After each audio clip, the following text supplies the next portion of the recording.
We are creative beings. We are created in the image and likeness of God. And we are here to create.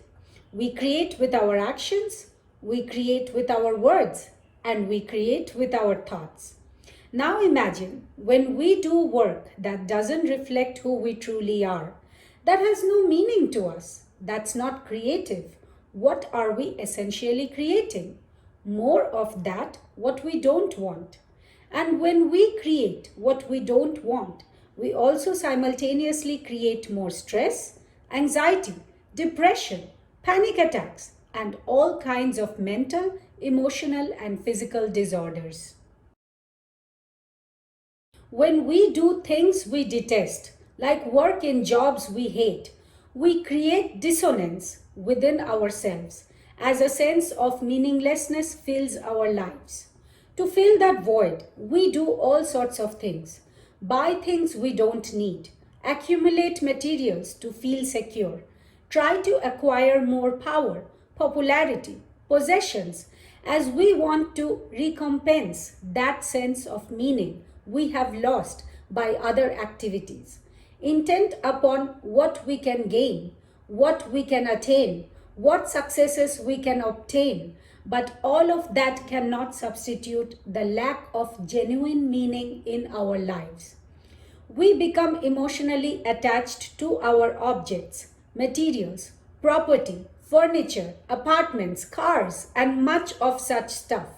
However, those external things still cannot compensate that sense of loss of meaning we feel inwardly. We are born into societies that value precisely those things that can damage us. Aggressive competition, stressful work environment, increasingly demanding livelihood, individualism over community, materialism over inner connectivity, extreme violence perpetuated by entertainment industries, then imitated in real life, and so on. In this dog eat dog world, we are constantly pushed to do more, have more, be more, to keep up with the rat race that is throttling the human race. We have turned this planet into a junkyard. We have subjugated animals, deforested lands, poisoned the very air we breathe, and bred diseases. We have drifted far away from our true nature and what it means to be human. When we come into this world, we come with an internal compass that guides us on our journey here, that tells us what is good and bad, what is true and false, what is safe and unsafe for us at any given moment. We are born connected to our intuition and sixth sense. Just look at a baby who is tuned to its gut feelings and can instantly discern a good feeling from a bad feeling because the baby is in absolute touch with its inner world. There is no second guessing. It reads energy, not language. The baby is wired for empathy and compassion. It is programmed with all that it needs to realize its destiny here on earth, just like a tiny seed is coded for the flourishing tree it is meant to be. And just as the seed needs the right environment, sunlight, soil, moisture to mature into a healthy tree, similarly the baby too needs to stay connected with its inner compass to unleash its true potential and fulfill its personal legend. A baby knows exactly what it wants and how to express its needs authentically. It cries when it feels scared or hungry, screams when it's angry, laughs when it's happy, and will even play with you if you seek its company. But at some point in childhood, it gets separated from itself and loses touch with its internal guidance system. As it grows up, it is cultured and molded into expectations and belief systems of the society it births into. And gradually, the child shuts down its inner world of imagination and intuition, then feels lost, confused, broken, as it becomes more and more alienated from itself. Because societies cannot accept who you really are. Cultures cannot approve of you as you are. Your parents are too stressed to help you find out who you came here to be. And you grow up estranged from yourself. As soon as you are born, you are given a name, a religion, a race, a culture, a nationality, and you spend the rest of your life defending a false personality born out of a fictional identity. As Osho says, your whole idea about yourself is borrowed from those who have no idea who they are themselves. But our gut feelings aren't dispensable, for they inform us of our personal truths, what is right and wrong for us, like an inner compass placed within us to navigate physical life. So when we shut down this instinct, we become indifferent to our own selves. We lose our sense of reality, our access to that compass, and then fall prey to all kinds of manipulation and control by the external world. We create fake personalities to cope, please others, or fit into societal molds. We become aloof and alienated not only from ourselves, but also sever our connection with the larger universe. Then wonder why life is so unfair. Strangers to ourselves, we lose our sense of direction and purpose, alienated from our true nature, alienated from nature, alienated from each other. We don't trust each other. We don't feel a sense of belonging. We don't feel safe or understood, and we continually walk on eggshells. Less contact, less intimacy, less trust in relationships add to our meaningless lives, and our individualistic cultures profiting out of our misery perpetuate this. Our world is in this state today because people in positions of power and authority have lost their connection with the larger universe. Their faith in something bigger than themselves, like a higher intelligence at work, a grander purpose at play.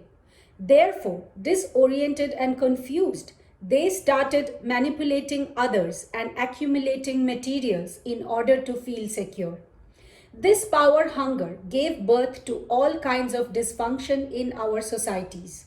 Bribery, corruption, manipulation, domination, control games, violence, sexual abuse, to name a few. Basically, blind leading the blind. Few people realize they came into this world for any purpose other than what they can get out of life. They don't realize billions came before them to pave the way and contribute to Earth's evolution. And they too are playing a role in shaping the planet's future.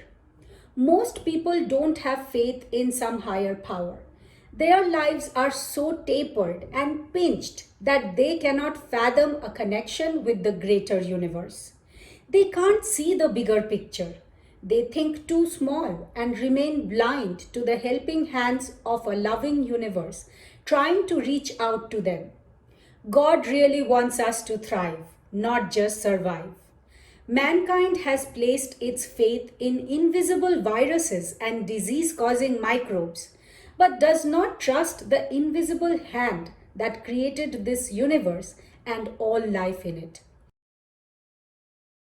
The spirit within us cannot be sick or damaged, but according to our beliefs, it is done unto us, and we can literally manifest sickness with our minds. We continually blame our ailments to external circumstances without looking at how we are suffering emotionally. Nothing, no experience comes from the exterior. It all manifests from the interior. We are breeding unhealthy, diseased societies because we are unhealthy and unhealed from within. Our state of consciousness is always made manifest.